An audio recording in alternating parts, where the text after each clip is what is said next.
Hello everyone, and welcome to how to find the time of death based on rigor mortis.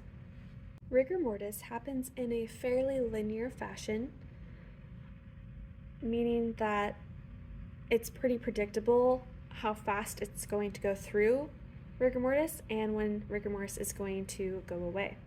So we're going to take a look at how this process happens and where it starts and where it ends.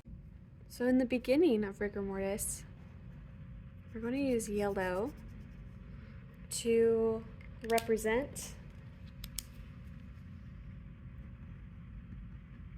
rigor onset, meaning rigor mortis is starting to begin.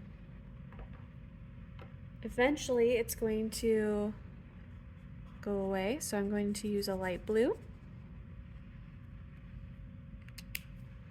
to represent what parts lose rigor mortis. So this is slow loss of rigor. So in the first 2 to 6 hours after death, we start to become stiff in the smallest muscles, usually in our eyelids and our jaw.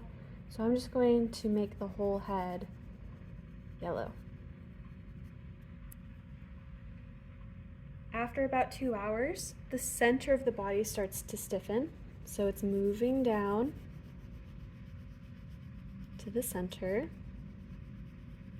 It starts to go to our arms. And it isn't until 12 hours later that the whole body is stiff. One of the last things to become stiff are our legs, because those are the biggest muscles. Think about our thighs. Those are where we have the most meat on our body, and that is where more of the calcium needs to be broken down, etc. Eventually, after about 15 to 36 hours, depending on the conditions, we start to see some loss of rigor mortis. That's where we bring in our blue. It happens in the same fashion. So it starts from the head, works its way down to the neck. Eventually, the smaller muscles like our biceps, triceps, all the way down to our fingers, our chest, our toes, and the last thing to relax are our leg muscles, because again, those take the longest to break down. The only reason rigor mortis is going away is because our muscles have degraded enough to release. There are some variables that can extend how long this process goes, and I would love to write them out for you.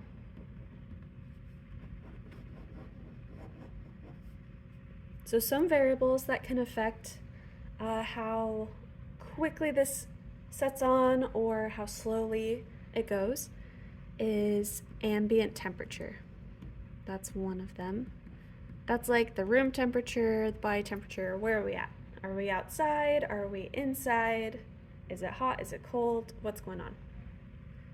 The second thing we have to keep in mind is how much weight or body fat specifically this person has. Body fat stores a lot of oxygen, and this will actually slow down rigor mortis. So a more fit, muscular person will go through rigor mortis a bit faster than someone who has a lot of weight on them. The third thing is type of clothing. Are they fully clothed? Do they have a lot of layers on, or are they naked? If we're warmed up with lots of layers, it's going to accelerate rigor mortis, but a naked body is cooler, which actually slows down the onset of rigor mortis. The fourth one, we have illness. And this depends on the illness.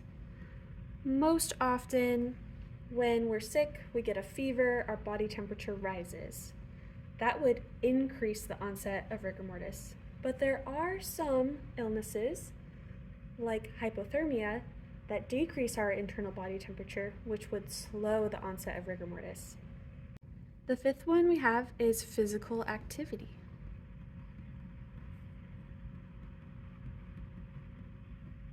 Unfortunately, not everyone is passing away in their sleep, so were they on a jog before they had a heart attack? Were they fighting off their attacker? Or were they just chilling on the couch and they had a stroke? What happened? If they were physically active before they passed away, that would increase rigor onset. If they were relaxed at a normal body temperature, it would come on a little bit slower. And last but not least, we've got sun exposure. Very similar to the ambient temperature. A lot of these are talking about the temperature of the body. Sun exposure, if we were outside in the desert, in the midday sun, rigor mortis would onset a lot faster than if we were on, let's say, the peak of Mount Everest. It would probably take a long time for us to go through this. On average, it takes about 36 to 48 hours for rigor mortis to completely disappear.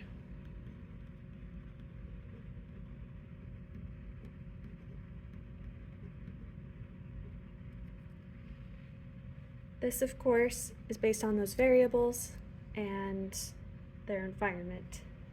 I would love to go through some examples of what we found on a dead body and how we can estimate how long that body has been dead.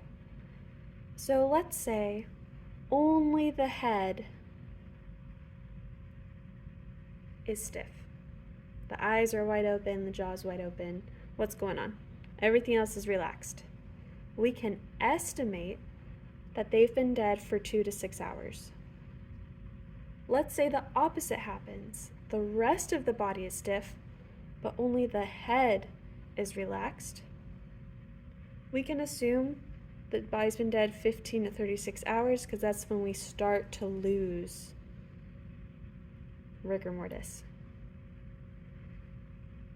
My last example for you is, what if the legs are the only thing stiff?